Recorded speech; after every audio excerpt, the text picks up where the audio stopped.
In this quick guide, we're going to demonstrate how to gather more resources per minute with your Luminite workers for both the Vanguard and Infernal factions with just some simple tricks, starting with the best places to assign your Luminite workers. Although it may look random, when you assign a worker to mine Luminite, the game actually assigns it to one of 4 invisible nodes, which a worker uses to extract from. These gathering points will always consist of 2 closer nodes that sit in the middle of the mine, and 2 outer nodes that sit on the edges of it. Regardless of where you place your shrine or command post, these will always be accessible to the left, right, top and bottom of a mine. This is why you should never place your structure on the corners, as your workers will actually gather less efficiently, as mines are not designed to be harvested from this angle. When a new worker is sent to gather from a Luminite mine, the game will always automatically allocate the first and second worker to the closer nodes, and then the third and fourth worker to the outer nodes. It will then repeat this pattern again for each new worker you add to it.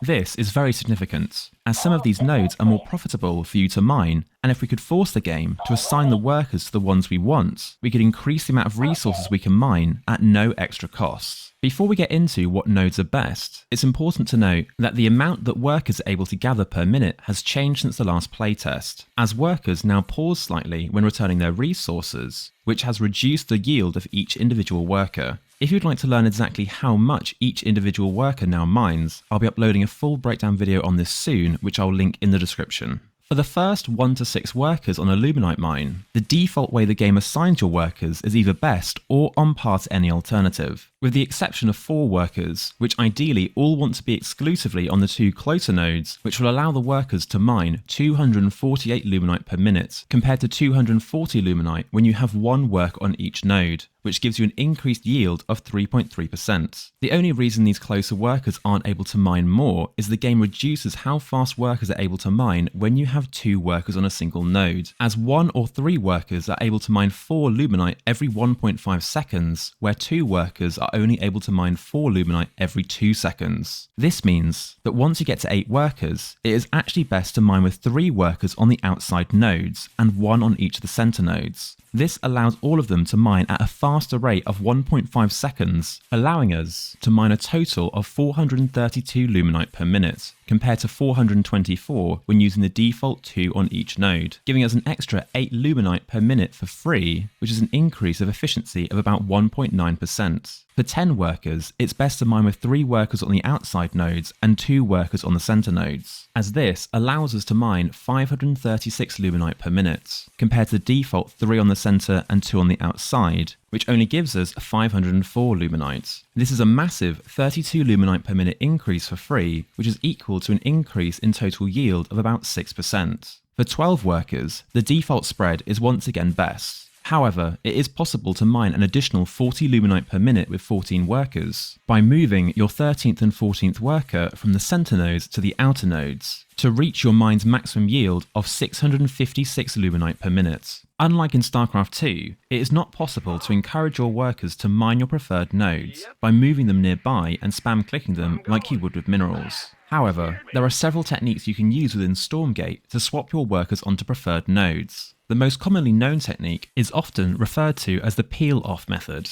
which has been used en masse for some time within the Stormgate beta tests. After the game has assigned a worker to a node, if you then peel off other workers around it, the new worker will stay on the node it was originally assigned to. This means if you have a total of 12 workers available, with say 2 mining Therium and 10 mining Luminite, you could order your 2 Therium workers to gather Luminite, which will send them to the 2 outer nodes, as they are the 11th and 12th worker. You can then peel off 1 worker from each of the 2 center nodes to go and mine the Therium instead, meaning we are now mining both resources with the exact same amount of workers, but our Luminite is now mining 6% more per minute thanks to this simple trick. You can make this trick even faster by sending your Therium workers the second before your next raid worker spawns. This makes the game think that the 2 closer nodes are already occupied and therefore sends your new worker to the outer nodes. After it has spawned, you can send your 2 Therium workers back to mining, meaning we have successfully gotten a worker to the outside without losing any mining time in between, as we've not actually had to transfer any workers between both resources. The most obvious disadvantage of this trick is that you need additional Therium workers on hand to do it,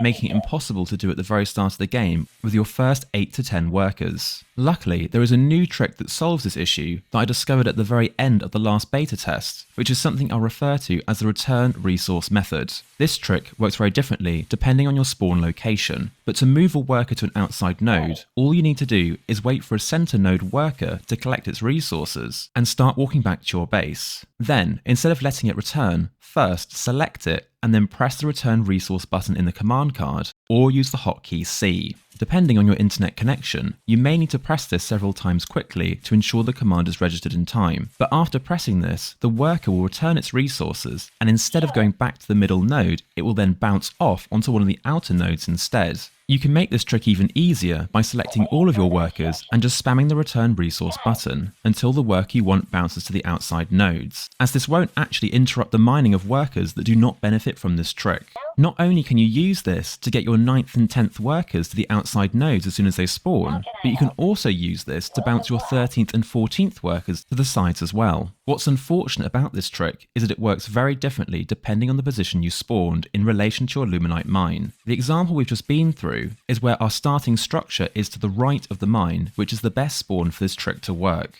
If you spawn with your structure on top of the mine, your 9th worker will successfully bounce to the outside, but your 10th worker won't, and instead will stay on the center nodes. You can then bounce your 11th worker to the outside nodes, just like we did for the 9th. This pattern is the same for the 13th worker, which will successfully bounce, but the 14th worker won't, until you have a 15th worker on the mine that won't be able to mine anything in the meantime. If you spawn on the bottom of your mine, only the 10th worker is able to be bounced to the outside nodes, with both the 9th and 11th worker being stuck in the middle, and only your 14th worker will be able to be bounced to the outsides, while your 13th and 15th worker remains stuck. If you spawn to the left of the mine, this trick doesn't work at all, and all your workers will be stuck where you automatically assigned them, meaning your only option is to use the peel off method in order to adjust the positioning of your workers. This trick will work in the same way for any additional expansions you take outside of your starting location, so theoretically, it's best to place your new expansion to the right of a new Luminite mine if you want to use these tricks. There are also some unique bugs when trying to pull off this trick on maps with additional mines nearby, such as Lost Hope, where the third base is extremely close by air, which can cause your workers to get confused and bounce off to nearby mines instead.